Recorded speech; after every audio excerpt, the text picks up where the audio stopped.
Hello everyone, আসসালামু আলাইকুম। কেমন আছেন সবাই? আশা করি আল্লাহর অশেষ রহমতে সবাই ভালো আছেন, সুস্থ আছেন, আর আমরাও ভালো আছি। দুপুরের রান্নাবান্না থেকে আজকের ব্লগটি স্টার্ট করছি। এই যে এখানে একটা লাউটা বেশ ভালোই ছিল, লাউটা কেটে নিচ্ছি। আজকে লাউ দিয়ে বড় রুই মাছ দিয়ে আর কি রান্না করব। লাউ দিয়ে কিন্তু রুই মাছ দিয়ে রান্না করলে কিন্তু খেতে সেই ভালো লাগে। আর আমরা কিন্তু 12 মাসই লাউ খাই। শীতের সময় লাউটা আর কি বেশি ভালো লাগে, তবে অন্য সময় মানে গরমের সময়ও আমরা খাই। সারা বছরই তো লাউ পাওয়া যায়। আর লাউ তরকারি হচ্ছে ঠান্ডা তরকারি। এই তরকারিটা যত অল্প মশলায় আর কি রান্না করা যায় ততই ভালো। তো লাউটা কিন্তু কচি ছিল। একবার ভাবলাম যে তাহলে লাউয়ের খোসাগুলা রেখে দিই, ভাজি করব। পরে আজ দুদিন ধরে আসলে প্রচুর পরিমাণ মাথা পেন করছে আমার, এতটা পরিমাণ মাথা পেন, এই জন্য আর মানে ইচ্ছে করলো না যে না ভর্তা অথবা ভাজি করি। ভাবলাম যে একটা তরকারি তাহলে আজকে রান্না করি, যেহেতু শরীরটা অনেক বেশি খারাপ লাগছে। শরীর এত পরিমাণ খারাপ লাগছে, তারপরেও তো রান্না বান্না করতে হবে, কারণ পেটে তো ক্ষুধা থাকে, খাওয়া দাওয়া তো লাগবেই। আর যেহেতু মেয়েটা আছে, মেয়েটাকে তো আর না খাওয়াইয়ে রাখতে পারি না, এই জন্য মেয়েটার জন্য হলেও আর কি রান্না বান্না তো করতেই হবে। আজকে একটা তরকারি রান্না করেছি, খুব কষ্ট করে আর কি রান্না করেছি, কারণ শরীরটা এত বেশি খারাপ লাগছে আমার, তেমন কোনো ভিডিও করতে পারছি না। ইউটিউবে এতদিন ধরে সবাই কাজ করছে, তারপরেও কি সবার আসলে হেডেক হয় না যে এই যে ভিডিওতে এসে বন্ধু করেছি, আপনিও বন্ধু করেন, এগুলো স্প্যাম কমেন্টস করছে, মানে কি বলবো। পুরাতন লোকেরাও যদি এরকমভাবে একটা স্প্যাম কমেন্টস করে চ্যানেল, তার জন্য ক্ষতি এবং আমার জন্য ক্ষতি। তো এগুলো কি আর কি বোঝে না পুরা ভাইয়েরা।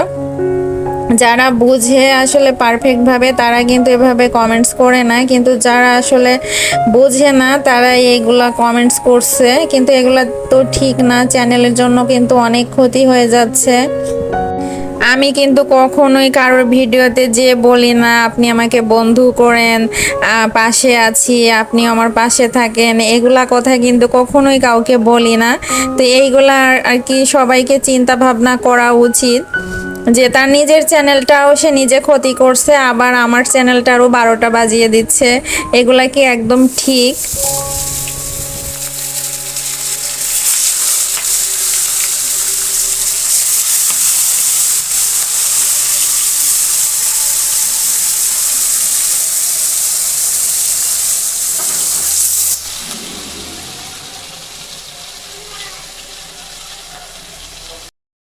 এখানে আমি এই যে মাছটা ভালো করে ক্লিন করে নিয়েছি, লবণ দিয়ে আর কি ভালো করে ধুয়ে নিয়েছি, কারণ লবণ দিয়ে ভালো করে ধুয়ে নিলে কিন্তু মাছের যে একটা আষ্টে গন্ধ করে সেটা কিন্তু থাকে না। তারপর এই যে লাউটাও ভালো করে ধুয়ে নিয়েছি, অল্প মশলা দিয়ে আর কি লাউটা রান্না করব। প্রথমে আমি মাছটা ভাজি করে নিচ্ছি, কারণ মাছ ভাজি ছাড়া কিন্তু লাউ তরকারি খেতে একদমই ভালো লাগবে না। অনেকে তো মাছ আর কি ভাজি না করে কষিয়ে রান্না করে, কিন্তু আমি যে তরকারিটাই রান্না করি এর আগের ভিডিওতেও আপনাদেরকে বহুতবার বলেছি যে মাছ ভাজি ছাড়া আসলে আমরা খেতে পারি না। এজন্য যে কোনো মাছই আর কি, ছোট মাছ বাদে আর কি বড় মাছ ভাজি করে তরকারিতে রান্না করে খাই। আমাদের আর কি ছোটবেলা থেকে এরকম অভ্যাস, মানে খেয়ে খেয়ে অভ্যস্ত হয়ে গিয়েছি। প্রতিদিনের মতো আজকেও সেই মহামূল্যবান সম্পদটি চেয়ে নিচ্ছি আপনাদের কাছ থেকে। প্লিজ একটা লাইক দিয়ে আমার ভিডিও কন্টিনিউ করবেন, কারণ একটা লাইক কিন্তু একটা শেয়ারের কাজ করে। প্লিজ একটা লাইক দিয়ে দিবেন। আর আপনি যদি নতুন হয়ে থাকেন তাহলে প্লিজ চ্যানেলটি সাবস্ক্রাইব করে দিবেন। আর অলরেডি যারা কাজটি করেছেন তাদেরকে অসংখ্য অসংখ্য ধন্যবাদ জানাই। আর যারা আমার পেজ থেকে দেখছেন প্লিজ পেজটি ফলো করে দিবেন। এই যে আমি লাউ তরকারিতে কিন্তু অল্প মশলা দিয়েছি, কাঁচামরিচ আর কি ফালি করে কেটে দিয়েছি, একটা আলু কিন্তু কেটে দিয়েছি। লাউ তরকারিতে আলু দিলে কিন্তু অনেক ভালো লাগে। একবার ভাবছিলাম যে চিংড়ি দিয়ে আর কি লাউ তরকারিটা রান্না করি, পরে ভাবলাম যে না, বড় মাছ দিয়ে আর কি লাউর তরকারিটা রান্না করে নিই, খেতে ভালো লাগবে একটু। আমি রান্না করতে আসলে তরকারি আর ওই যে লাড়াচাড়া আর কি একটু বেশি করি আমি। আমার আসলে লাড়াচাড়া একটু বেশি হয়ে যায়, কেউ কিছু মনে করবেন না। এত ঘন ঘন মানে নেড়ে দিই, কি বলবো, মনে হয় যে যদি তরকারিটা লেগে যায়, একটু পুড়ে যায়, তাহলে তো খেতে ভালো লাগবে না, কেমন পোড়া পোড়া গন্ধ করবে। দেখবেন তরকারি কিন্তু নিচের দিকে লেগে গেলে বা পুড়ে গেলে সেই তরকারি দিয়ে কিন্তু একটা কেমন যেন গন্ধ গন্ধ করে, মানে একটা ধোঁয়া ধোঁয়া গন্ধ করে। তারপর এই যে আমি কষিয়ে নিয়ে ঝোল দিয়ে দিয়েছি, ঝোল দিয়ে মাছটা দিয়ে দিয়েছি। লাউ তরকারিটা কিন্তু খেতে খুব স্বাদ হয়েছিল, কারণ খেয়ে ভয়েস দিচ্ছি তো। আর এই যে তরকারির শেষে আমি গুঁড়া মশলা দিয়ে দিয়েছি, গুঁড়া মশলা বলতে জিরা, জিরা ফাঁকি বলে আর কি। জিরা ভাজি করে গুঁড়া করে রেখেছিলাম, তো সেইটাই দিয়ে দিলাম। আমার মাকে তো সব সময় দেখি যে তরকারির শেষে জিরা গুঁড়া দিতে, মানে মাছের তরকারি হোক যেটাই হোক। সে তো আর কি প্রতিদিনেরটা প্রতিদিনই করে দেয়, আমি তো প্রতিদিনেরটা প্রতিদিন করি না, একদিন করে রেখে আর কি অনেক দিন ধরেই খাই জিরা ফাঁকি।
সংসারে গৃহিণীরা অসুস্থ হলে কিন্তু কোনো কাজই যদি না করা যায়, সংসারটা কিন্তু এলোমেলোভাবে পড়ে থাকে। আমি তারপরে ওই যে রান্না বান্না করছি, এতটা পরিমাণ কষ্ট করে আজ 2 দিন যে কাজ করছি, খুবই কষ্ট হচ্ছে, কিন্তু যেগুলা না করলেই না, মানে সেগুলা তো করাই লাগবে। বাকিটা আর কি ওইভাবে করছি না। তো আজকের মতো ভিডিওটা এখানেই শেষ করছি, পরবর্তী ভিডিও নিয়ে চলে আসব। ততক্ষণ পর্যন্ত সবাই ভালো থাকবেন, সুস্থ থাকবেন। আল্লাহ হাফেজ, আসসালামু আলাইকুম।